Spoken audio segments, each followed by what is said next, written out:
کیا آپ جانتے ہیں کہ رسالت کی زبان سے یہ جملہ کہ اللہ اس کا پیٹ کبھی نہ بھرے یہ کس کے لیے کہا گیا؟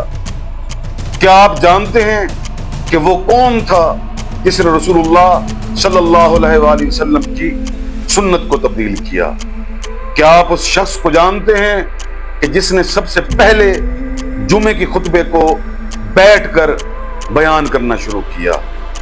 یہ تمام حقائق آج آپ جانیں گے آج کی اسی ویڈیو میں۔ مجھے بعض اوقات یقین کریں حیرت ہوتی ہے کہ آخر کیوں ایسی احادیث کو عوام الناس کے سامنے نہیں لایا گیا؟ آخر کیوں ایک ایسے خاندان کو مقدس بنا کر مسلمانوں کے درمیان پیش کیا گیا کہ جس خاندان نے سب سے زیادہ اسلام کو نقصان پہنچایا ہے؟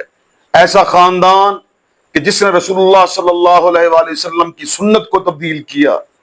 چھوڑیں، آپ رسول کو تو چھوڑیں نا، آپ کو رسول کی مخالفت پر شاید غصہ نہ آئے، لیکن جن کے قصیدے آپ پڑھتے ہیں خلفائے ثلاثہ، حضرت ابوبکر، حضرت عمر اور حضرت عثمان، ان کی مخالفت کرنے والا یہ شخص جسے آپ مقدس بنا کر مسلمانوں کے درمیان پیش کرتے ہیں، خدا کی قسم رسول اللہ صلی اللہ علیہ وآلہ وسلم نے اس شخص کو ایسی بد دعا دی کہ اگر آج آپ نے یہ حدیث سن لی تو انشاءاللہ یہ حقیقت آپ پر عیاں ہو جائے گی۔ اب ذرا حدیث سن لیجئے۔ حدیث بھی صحیح کتاب صحیح مسلم کی ہے اور امام بہقی نے اسے مستند ترین قرار دیا ہے کیونکہ اس کے راوی جناب عبداللہ ابن عباس ہیں۔ واقعہ کچھ یوں ہے کہ ایک مرتبہ رسول اللہ صلی اللہ علیہ وآلہ وسلم نے جناب عبداللہ ابن عباس کو بھیجا کہ جاؤ معاویہ کو بلاؤ۔ آپ واپس آئے اور کہا یا رسول اللہ وہ کھانا کھانے میں مصروف ہے۔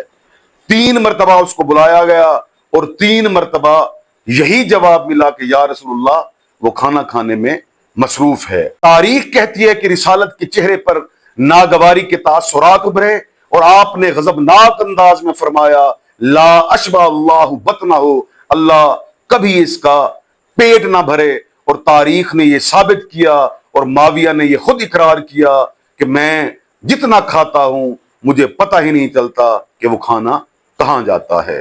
میرے معزز سامعین، اس حدیث کا مزید سچ جاننے کے لیے ویڈیو کا اگلا حصہ لازمی دیکھیے۔ ایک دلچسپ حقائق سے پردہ اٹھانے لگا ہوں، لیکن سب سے پہلے قرآن کی ایک آیت سنتے جائیے۔ پروردگار عالم سورہ جمعہ میں ارشاد فرماتا ہے بسم اللہ الرحمن الرحیم وَإِذَا رَأَوْا تِجَارَةً أَوْ لَهْوًا انفضوا إِلَيْهَا وَتَرَكُوكَ قَائِمًا، کہ رسول اللہ صلی اللہ علیہ وآلہ وسلم جب مسجد نبوی میں کھڑے ہو کر جمعے کا خطبہ دے رہے تھے تو اللہ نے اس حالت کو بیان کیا کہ جب مسلمانوں نے خطبے کے دوران تجارت یا کھیل تماشے کو دیکھا تو وہ آپ کو اسی حالت میں چھوڑ کر اس کی طرف دوڑ پڑے، یعنی آپ کھڑے ہوئے تھے اور خطبہ دے رہے تھے۔ قرآن کی آیت آپ نے سن لی، اب صحیح مسلم کی ایک حدیث میں سنتے جائیے۔ پوری ذمہ داری کے ساتھ میں یہ بیان کرنے لگا ہوں، خدا کی قسم توجہ کیجئے گا۔ جناب جابر بن سمرہ سے روایت ہے، وہ روایت کرتے ہیں کہ کانا رسول اللہ صلی اللہ علیہ وآلہ وسلم یخطب قائما، کہ رسول اللہ صلی اللہ علیہ وآلہ وسلم ہمیشہ جمعے کا خطبہ کھڑے ہو کر دیا کرتے تھے۔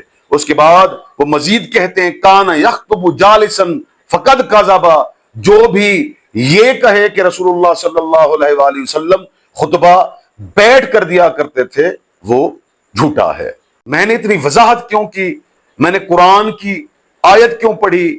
میں نے صحیح مسلم کی ایک حدیث کیوں پڑھی؟ آئیے چلتے ہیں اس اصل حقیقت کی طرف۔ اب رسول اللہ صلی اللہ علیہ وآلہ وسلم کی اس سنت کو سب سے پہلے کس نے تبدیل کیا؟ آئیے برادران اہل سنت کی مشہور کتاب کی ایک حدیث پڑھتے ہیں۔ کتاب کا نام ہے مصنف ابن ابی شیبہ کتاب الجمعہ، حدیث نمبر 5179۔ وہ لکھتے ہیں، کیا لکھتے ہیں؟ خطب رسول اللہ قائما وابو بکر قائما وعمر قائما وعثمان قائما واول من جلس علی المنبر معاویہ بن ابی سفیان۔ وہ لکھتے ہیں کہ رسول اللہ صلی اللہ علیہ وآلہ وسلم نے کھڑے ہو کر خطبہ دیا، حضرت ابو بکر نے کھڑے ہو کر خطبہ دیا، عمر نے کھڑے ہو کر خطبہ دیا، عثمان نے